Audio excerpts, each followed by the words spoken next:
జగన్ పాలన ఇప్పటిదాకా ఎలా నడిచిందన్న? జగన్ పాలన ఇప్పుడు అయితే పర్వాలేదు, బాగానే ఉంది.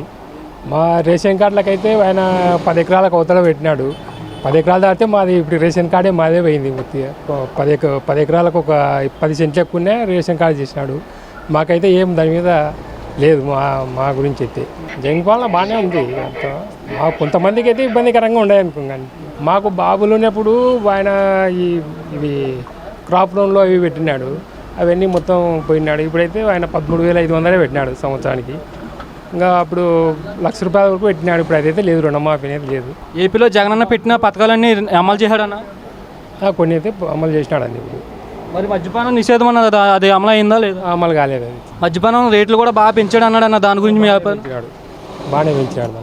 అది కొన్ని లోకల్ బ్రాండ్లు ఏవో చేస్తున్నాడు అన్నాడు, తెలిసిందా? ఏం నాకైతే తెలియదు, కానీ మనకు అలవాటు లేవు. అయితే భారత ఉండే ఓటు వేయడం మన హక్కు, మన బాధ్యత. ఆ ఓటు ఉందో లేదో కూడా చూసుకోవడం మన బాధ్యతే. మన ఓటు గల్లంత అయింది అంటే మన ఆస్తిని ఎవరో కొట్టేసినట్లే.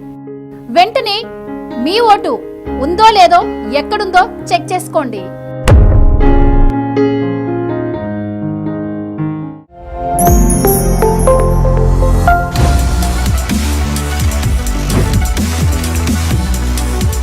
ఈ వీడియో కనుక మీకు నచ్చినట్టయితే లైక్ చేయండి, షేర్ చేయండి, సబ్స్క్రైబ్ చేయండి. అలాగే పక్కనే ఉన్న బెల్ ఐకాన్ని క్లిక్ చేయండి.